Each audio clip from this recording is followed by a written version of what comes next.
Assalamualaikum warahmatullahi wabarakatuh. Sahabat beriman, dengan segala kesempurnaan, Islam telah mengatur semua aktivitas manusia, termasuk posisi ketika melakukan hubungan intim. Suami istri yang secara sah sudah bisa melakukan hubungan intim perlu tahu posisi sesuai anjuran Islam. Lantas, seperti apa posisi hubungan seks yang disunnahkan? Adakah posisi yang dilarang Rasulullah SAW? Apa akibat jika hubungan intim dilakukan tanpa memperhatikan posisi yang tepat? Tonton video ini hingga akhir agar tidak sesat. Mungkin saja ada yang pernah bertanya-tanya tentang posisi yang tepat ketika berhubungan intim. Sebab ada banyak posisi yang bisa digunakan dalam melakukan hubungan intim dengan pasangan. Agar tak lagi ragu-ragu, Islam telah memberikan tuntunan yang jelas. Secara umum, Islam membolehkan suami dan istri menggunakan beragam gaya. Selama itu dilakukan di tempat yang tepat. Hal ini sebagaimana yang dijelaskan dalam sebuah hadis. Diriwayatkan oleh Ibnu Abbas, Umar datang menemui Rasulullah SAW dan berkata, "Wahai Rasulullah, binasalah aku." Rasulullah SAW bertanya, "Apa yang membinasakanmu?" Umar menjawab, "Aku mengalihkan tungganganku tadi malam." Rasulullah SAW diam, tidak menjawab apapun. Kemudian turunlah ayat. Allah Subhanahu wa Ta'ala berfirman, "Istri-istrimu adalah laksana tanah tempat bercocok tanam bagimu. Maka datangilah tanah tempat bercocok tanammu itu sebagaimana saja yang engkau kehendaki." Al-Quran, Surah Al-Baqarah ayat 223. Setelah turunnya ayat tersebut, Rasulullah SAW lalu bersabda kepada Umar, "Engkau boleh dari depan atau belakang, tetapi jangan ke dubur dan saat haid." Berdasarkan hadis tersebut, Ibnu Qayyim al-Jauziyah dalam Zadul Ma'ad menerangkan bahwa posisi hubungan suami istri dalam Islam yang paling baik adalah saat suami berada di atas istri. Posisi di mana suami di atas istri menunjukkan kepemimpinan suami atas istrinya. Hal ini sebagaimana firman Allah Subhanahu wa Ta'ala, "Kaum laki-laki itu adalah pemimpin bagi kaum perempuan." Al-Quran, Surah An-Nisa ayat 34. Islam juga membolehkan melakukan hubungan intim dari sisi mana saja, baik dari depan atau belakang, dengan syarat harus di kemaluannya. Rasulullah SAW bersabda, "Baik depan atau belakang, selagi itu di kemaluannya, tidak apa-apa." Hadis riwayat Bukhari dan Muslim. Apabila suami ingin kembali melakukan hubungan yang kedua kalinya, juga tidak ada larangan, namun dianjurkan untuk berudu terlebih dahulu. Hal ini pun sudah dijelaskan dalam sebuah hadis. Rasulullah SAW bersabda, "Kalau salah satu di antara kamu telah mendatangi istrinya, kemudian ingin mengulanginya, hendaknya dia berudu di antara keduanya, karena hal itu lebih bersemangat dalam mengulanginya." Hadis riwayat Muslim. Berhubungan seksual antara suami istri merupakan urusan kehidupan yang sangat penting, termasuk posisi hubungan suami istri yang dianjurkan dalam Islam.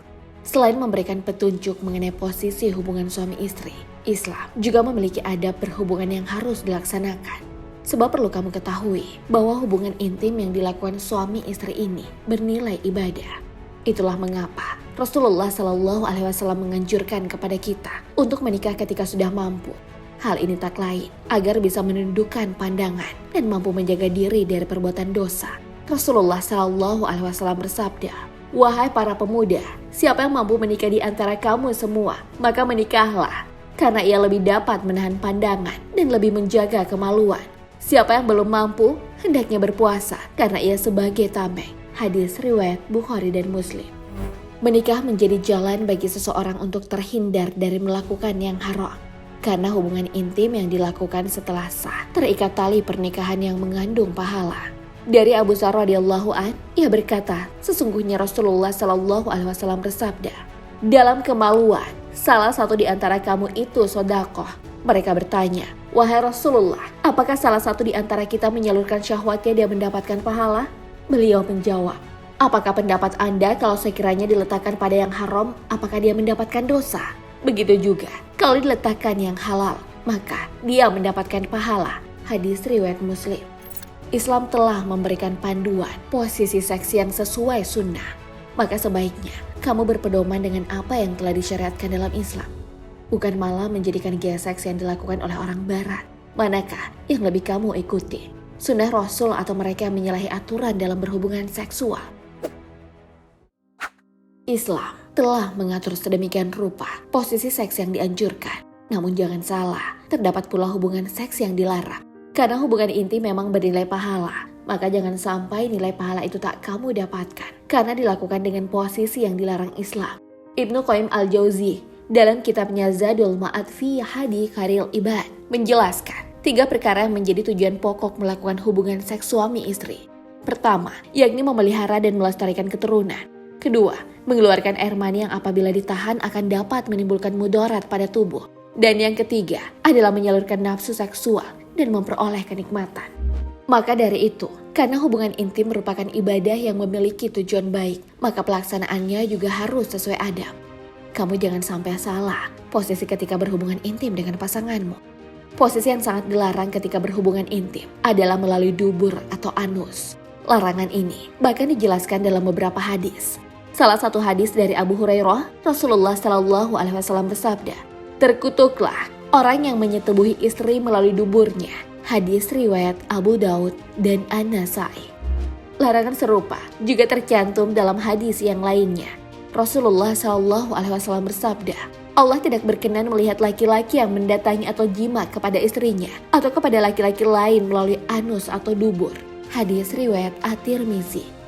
Islam juga melarang hubungan intim yang dilakukan dengan posisi meringkuk. Di dalam kitab Al-Wiglisiyah disebutkan bahwa suami sebaiknya jangan bersetubuh dengan posisi istri meringkuk. Alasannya, posisi ini akan menyusahkan bagi sang istri. Bukan cuma posisi meringkuk, bersenggama dengan posisi miring juga dilarang. Larangan ini dengan alasan, posisi tidur miring dapat menyebabkan sakit pada lambung. Seperti yang telah ditegaskan, bahwa suami dalam sebuah rumah tangga adalah pemimpin. Maka dalam urusan seksual pun, Islam memperhatikan posisi suami dan istri. Bersenggama yang dilakukan dengan posisi suami di bawah ternyata termasuk yang dilarang dalam Islam. Selain alasan kepemimpinan, larangan melakukan hubungan intim dengan posisi istri berada di atas suami, atau yang dikenal dengan istilah woman on top, dapat menyebabkan luka pada saluran kencing suami. Larangan hubungan badan dengan posisi suami di bawah tidak berarti posisi berdiri dibenarkan. Islam sangat melarang hubungan intim dilakukan dengan berdiri. Syekh Muhammad Al-Tahami bin Madani dalam kitab Qurratul Uyun menulis bahwa bersenggama dengan cara berdiri sebaiknya tidak dilakukan, sebab posisi tersebut bisa menyebabkan lemah ginjal, sakit perut, dan sakit pada persendian. Kemudian suami pun diperintahkan untuk memperhatikan dan bermuamalah dengan baik kepada istrinya. Bermuamalah yang dimaksud adalah hubungan intim yang termasuk nafkah batin. Hal ini sebagaimana firman Allah Subhanahu wa Ta'ala, "Wahai orang-orang beriman, tidak halal bagi kalian mewariskan perempuan-perempuan dengan jalan paksa, dan janganlah kalian menyulitkan mereka karena ingin mengambil sebagian dari apa yang telah kalian berikan kepada mereka, kecuali apabila mereka melakukan perbuatan keji yang nyata, dan pergaulilah mereka dengan cara yang baik. Jika kalian tidak menyukai mereka, maka bisa jadi kalian membenci sesuatu padahal Allah menjadikan kebaikan yang baik padanya." Al-Quran Surah An-Nisa ayat 19. Sungguh, posisi-posisi seks yang dilarang ini mengandung manfaat yang luar biasa. Islam memang tidak sekedar melarang, namun ada manfaat yang begitu besar di balik hal-hal yang dilarang. Larangan itu tak lain berhubungan dengan kesehatan antara keduanya. Wallahu a'lam bishawab. Wassalamualaikum warahmatullahi wabarakatuh.